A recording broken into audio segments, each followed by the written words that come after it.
Oh, right. Hello, everybody, and welcome back to another episode of the Couch Warrior podcast. As always, I'm your host, Mike, and today I'm here with Brett Pastore. Did I pronounce that right, Brett? Pastore. Pastore.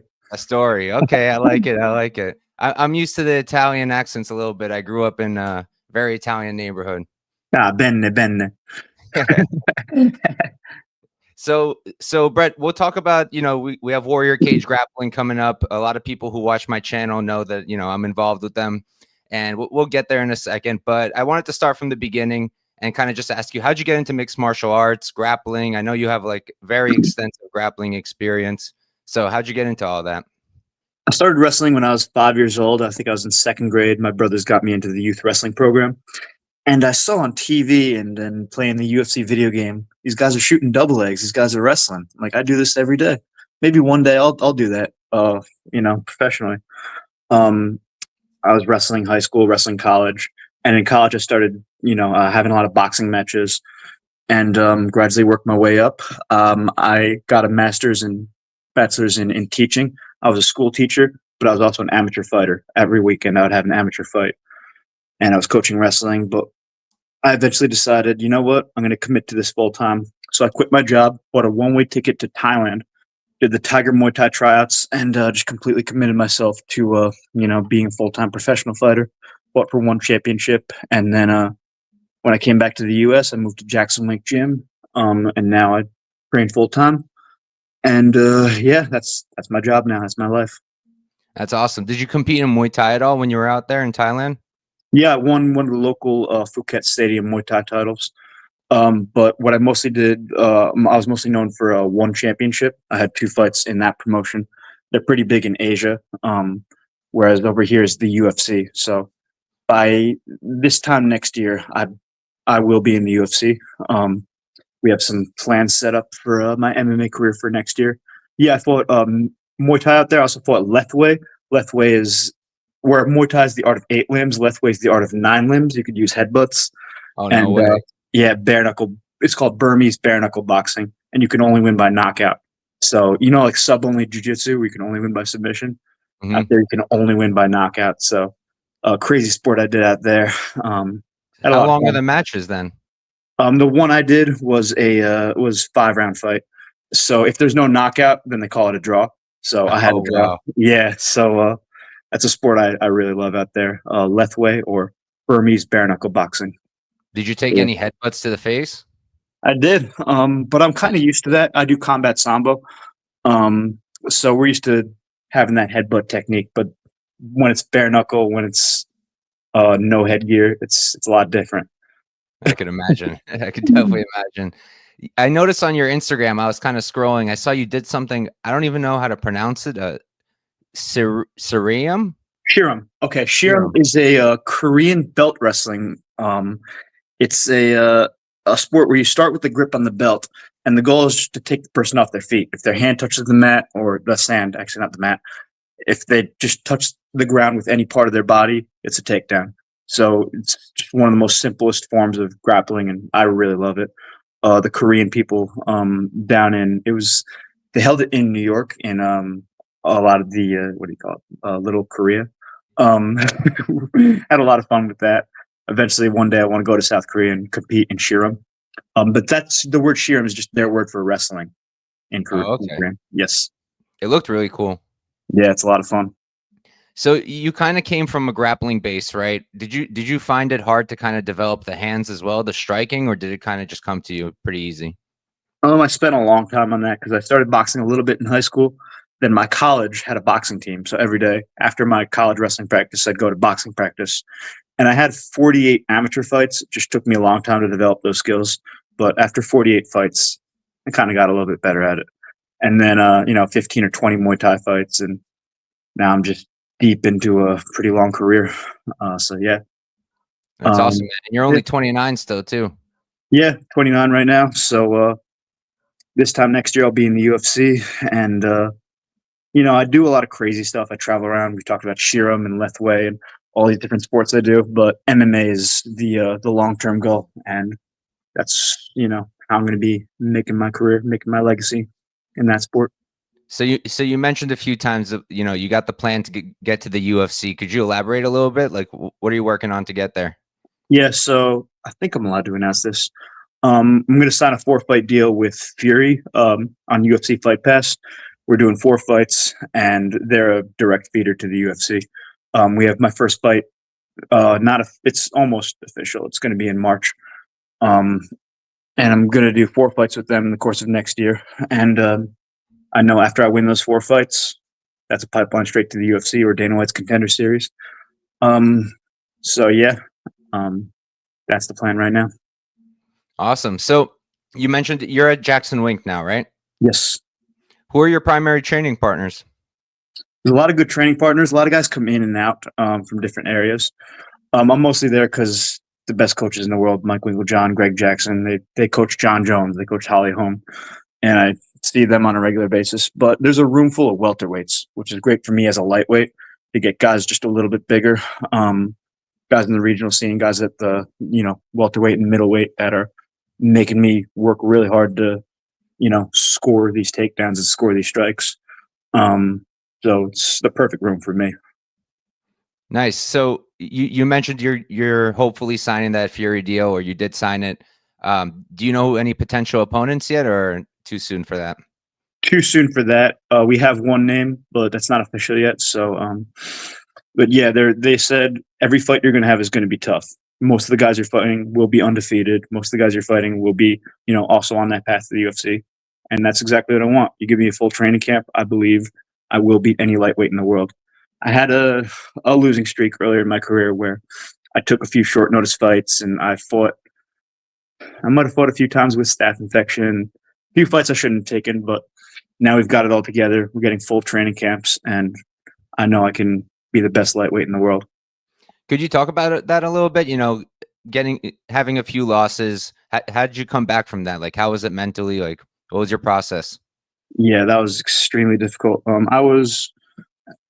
think I was 3-0 in one championship, and I faced a Russian guy who was 5-0, and he caught me at a guillotine. And then I wanted to bounce back right away after that, so I took this fight in Australia, got a full training camp, coming back from an infection, and I was taking heavy antibiotics the week of the fight, and I had a 5-round title fight, and that was just not a good one. Didn't have my best performance. And then I came back here, and I'm recovering, and I take another short notice fight. I'm like, okay, this one I'm definitely going to win.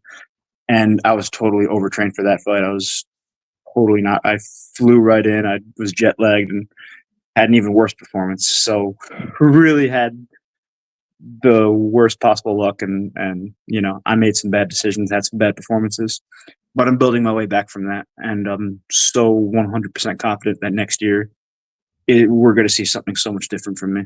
So yeah. How did it feel to finally get back in the win column?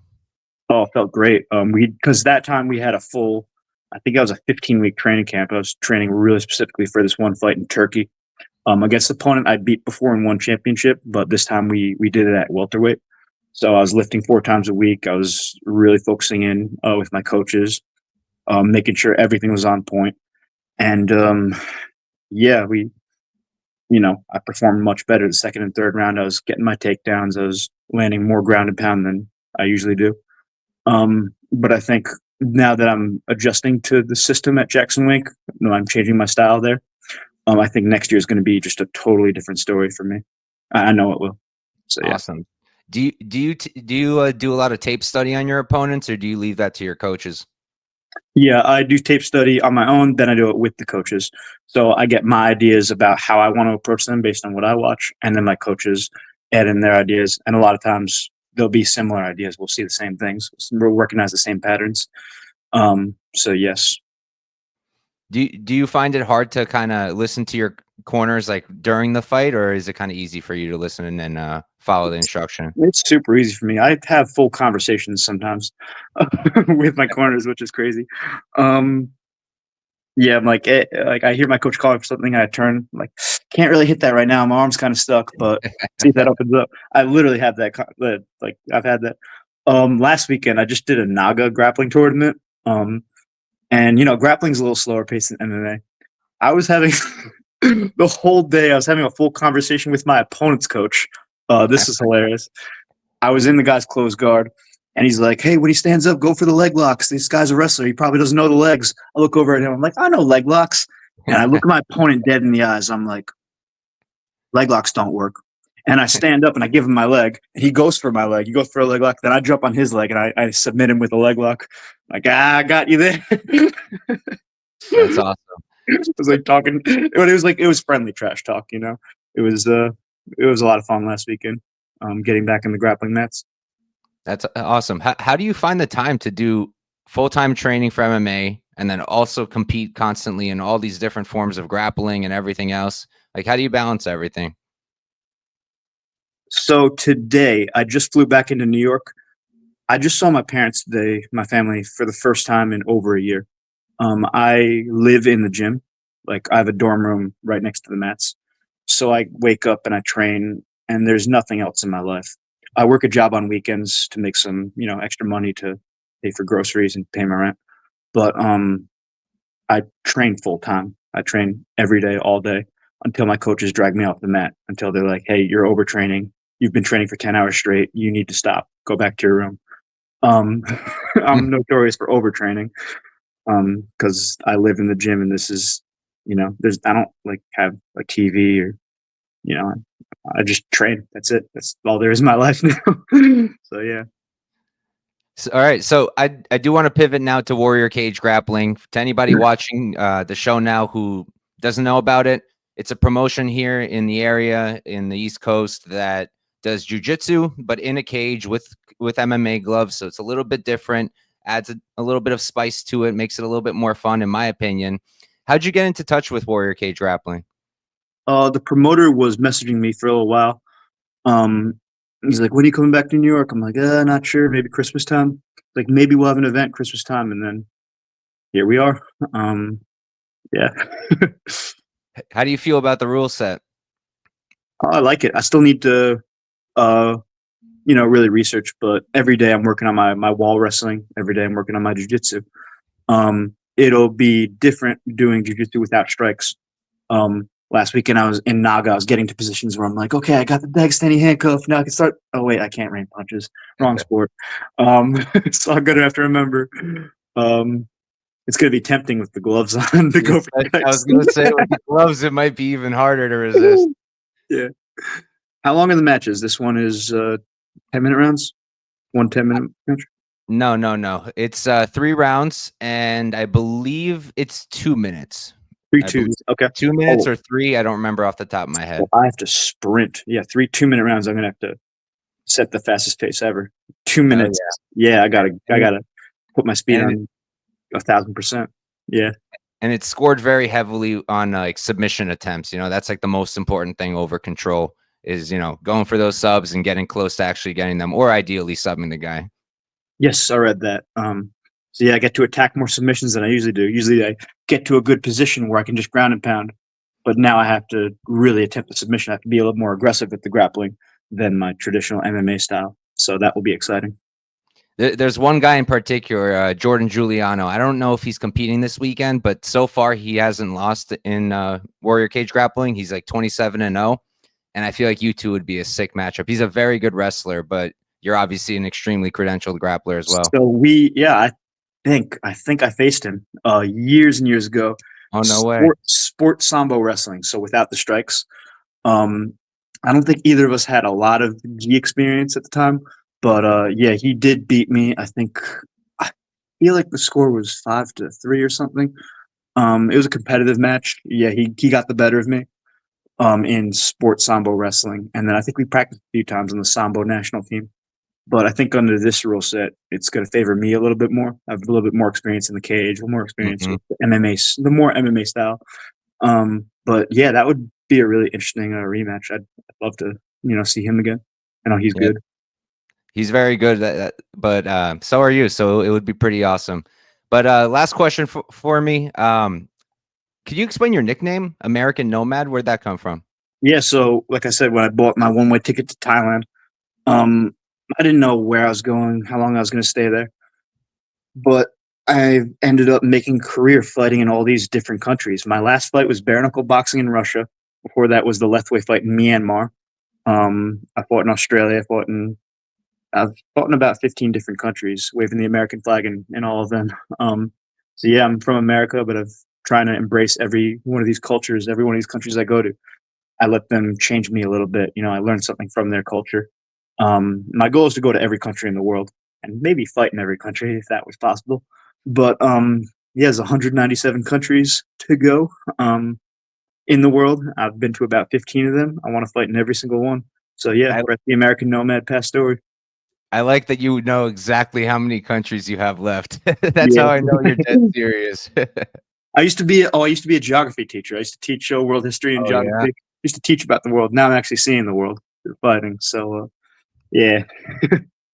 So I actually did want to ask you earlier. So you were teaching while fighting. Did you ever Mhm. like show up with like a black eye? Yes, regularly, and administrators would look at me funny. They'd be like, "What's going on with this guy?" And the kids would roast me. They'd be like, "Oh, Mr. Pastore got hit. Oh, I bet he lost this weekend." I came in sometimes with like big scars on my head, and you know I have a lot of scar tissue and black eyes. Yeah, kids would usually roast me, and it'd be pretty funny. But that's just the way it went. I wish I had a teacher like that. That would have been pretty cool. Yeah, we had a lot of good times, a lot of rough times. I used to break up a lot of fights, ironically, and now I'm a fighter. But yeah, I was mostly a lot of my amateur fights were on weekends. You know, while I was a school teacher. So yeah. Gotcha. But all right, man, that's all I got for you. Before we head out, the floor is yours. If you want to, shout out your socials, anything else you got going on, sponsors, whatever you want to talk about, the floor is yours. Yeah, thank you so much for having me. Brett Pastore, 71 kg on Instagram. Yeah, thank my original hometown gym, Animals MMA, and Jackson Link MMA, and of course Tiger Muay Thai. Um, yeah, Snake Pit USA, my sponsors at Blau Pre Workout and One Sleeve. Appreciate y'all. Check me out this weekend. Do some grappling in a cage, and then hopefully in March, you see me on UFC Fight Pass on Fury. So see you guys there. Hell yeah, looking forward, and I'll see you Sunday, Brett. Thank you for coming on. I really Thanks, appreciate it. man. Have a good one. You too.